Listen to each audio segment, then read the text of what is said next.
Hi there. So in this lecture, I'd like to talk to you about a harder example of a non-uniform B field and finding the induced EMF using Faraday's law for a more difficult example of a non-uniform B field than in the previous. So let's get started. So let's read this together. This is problem 7 in chapter 7 in Purcell and Morin's textbook. A long straight stationary wire is parallel to the y-axis and passes through the point z is equal to h on the z-axis. A current I flows in the wire, returning by a remote conductor whose field we may neglect. Lying in the xy plane is a thin rectangular loop, with two of the sides, length L, parallel to the long wire. The length B of the other two sides is very small. The loop slides with constant speed v in the x direction. Find the magnitude of the EMF induced in the loop at the moment when the center of the loop has position x. For what values of x does this EMF have a local max or min? Okay? So first skill, I guess, is to be able to draw this situation because there's no sketch given along with it. So let's go ahead and look at my sketch. And I'm just going to go ahead and apologize and say there's so many equations in this example that I really didn't want to type them all into equation editor. So what I've done is do it on my iPad, and I've given you screenshots here in this slides. Okay, so here we go. All right, so here's the picture that I drew. First of all, overlooking the whole situation, which is the sketch in the top left here. Okay, so I've drawn my z, y, and x planes here. X, y is in the horizontal plane, and then z is, I'll consider it to be up and down. So I've drawn my wire, my long straight wire, with a current flowing I in it to the right, and it intersects the z-axis at some distance from the origin, which is h. Now in the xy plane is that rectangular loop, and I've indicated it here. It's got short sides b, and those short sides are parallel to the x-axis, and then the long sides L are parallel to the y-axis, as it told us to do. Now the loop is going to move in the x direction, and I've shown the velocity vector for that pointing along the x-axis. V is equal to Vx hat. Okay, so that's my overall sketch. But sometimes it really helps to draw projections onto various axes, 2D projections on different axes.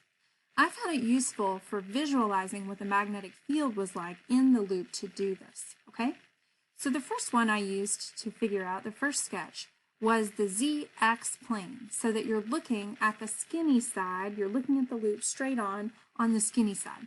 So that's my sketch here at top right, okay? So here Z is pointing up and the plus X direction is pointing to the right, okay? So that would be the direction the loop is traveling. You can see here I've indicated the velocity vector there. And I've drawn my loop as a little rectangle, okay? Now what I wanted to do with this was to see how the magnetic field pierced through the loop.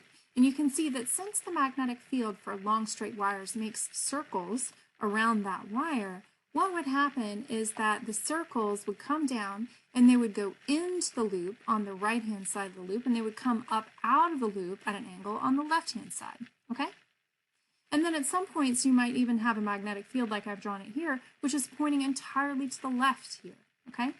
Note that in this direction here, I've got I as going into the screen, and so my magnetic field is going to make clockwise loops as it goes around, okay? Okay, so now let's look top down on the loop and try and visualize what the Z component of the magnetic field is doing in this loop. So I've drawn it at where the center of the loop is positioned at the origin here, but of course it would be moving to the right. The general ideas that I'm going to outline here are the same, okay? So what I've got here is that on the right-hand side of the loop for plus x, and plus x is still pointing to the right here in my projection, and plus y is pointing upwards, okay?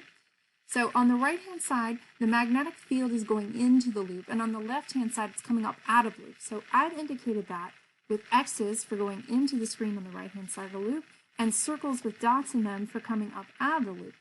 Now you might say, well, it's pointing at an angle, right? It's not pointing straight in and straight out.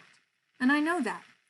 But the deal is, we're talking about the magnetic flux if we want the induced EMF. Remember that the magnetic flux is the dot product of the magnetic field with the area vector. Now the area vector for our loop points in the z direction, perpendicular to the plane of the loop. So what that dot product does is it gets rid of any components that aren't Z components. So yeah, the magnetic field has X components to it, but they don't matter because they don't contribute to the flux, B dot A. So here I'm just looking at the Z components of the magnetic field. They're all that's important for my flux, and hence all that's important for calculating my induced EMF. Okay? All right, so now that I've got kind of an overall picture of what's going on, let's try and take that picture and put some equations to it so that we can figure out what this induced EMF is. So I'm going to come back on my next slide to this drawing at top right, which is my ZX 2D projection of what's going on. And then I'm going to use that and I'm going to zoom in, okay? I'm zooming in and I'm assuming that my loop is kind of even out of the plane of my, or out of the view here, and I'm just drawing what's going on with my magnetic field there, all right? Okay, so from the current, the center of the wire, along the central axis of the wire, from that point to where my magnetic field intersects my loop, I'm going to call that R, okay? And of course, magnetic fields, the magnitude of a magnetic field for a long straight wire at a distance r from the wire is mu naught I over 2 pi r. So here, mu naught is the permeability of free space, right?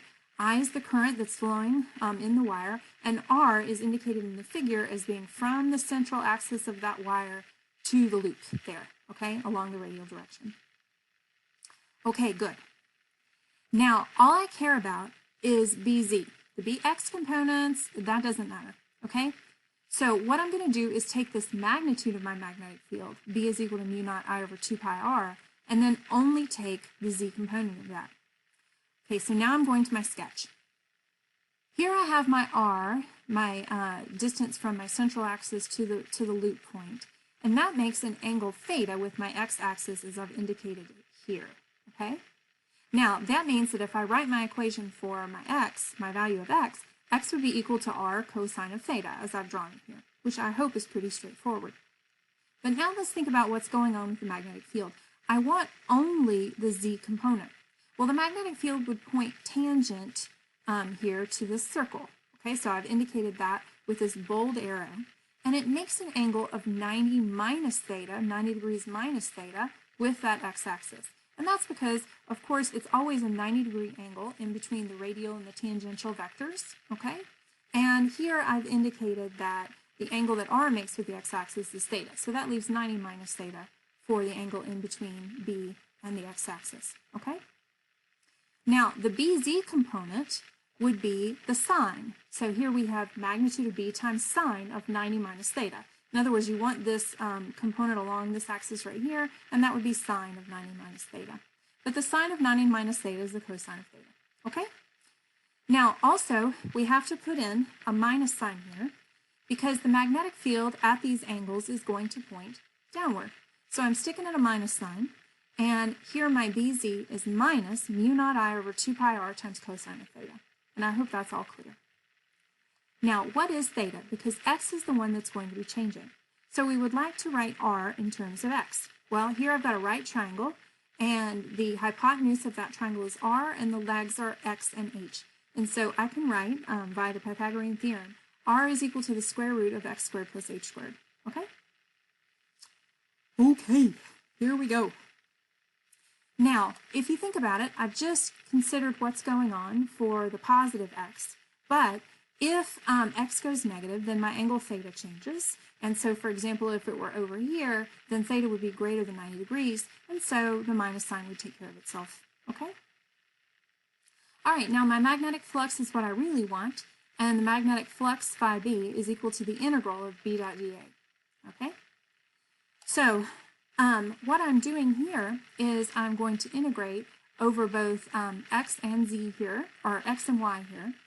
But the y integral is pretty easy because it's not moving in the y direction. So I have in here my dA would be dx dy, and then the limits on my dy would be from 0 to L, or from minus L over 2 to plus L over 2, which would just give me L. So I've just gone ahead and written L for my y component. I'm not going to worry about it. My x component is going to be tricky because it's moving in x, okay? And I want to make sure that I understand what happens if it's offset, okay? It's offset. So here I've got bz times L dx, and I'm integrating x from x minus b over 2 to x plus b over 2. Okay? And that's that. Now I'm going to use Faraday's law on the next slide, and I'm going to say that the induced EMF is equal to minus d phi b dt. So the plan is from here on out, do this integral, okay, find my flux, and then take the negative derivative of that flux with respect to time to get my induced EMF. Here we go. Okay, so phi b is minus the integral of mu naught I over 2 pi r times cosine of theta L dx, and the limits on x would be x minus b over 2 to x plus b over 2. My slide was getting cluttered, so I just wrote the limits down here one time, but you can understand them to be everywhere, okay? It's just kind of cluttered. Now, I'm going to plug in, since I'm integrating over x, I'm going to make everything as a function of x here, so instead of r, I'm going to write the square root of x squared plus h squared. And instead of cosine of theta, I'm going to write out what that is explicitly. Now, cosine of theta would be x over r, or x over the square root of x squared plus h squared. So you can see that here I've plugged in for r, and I've plugged in for cosine of theta in this second term up here on the top line. Okay, now I've got my limits of integration, x minus b over 2 to x plus b over 2, and let's go. So in order to do this integral, I have to do a substitution.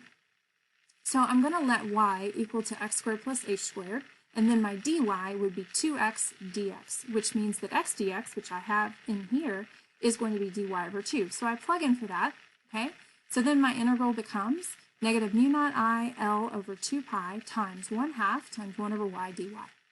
So now the integration is much simpler, okay? I'm just integrating all this stuff out front, mu naught I L over 4 pi, that's all constants. So I can pull that out, and I'm just integrating 1 over y with respect to y, which is, of course, the natural log of y. So my integral ends up being minus mu naught I over 4 pi times the natural log of y. Now I'm going to plug back in and evaluate my limits of integration. So plugging back in for what y is equal to x squared plus h squared.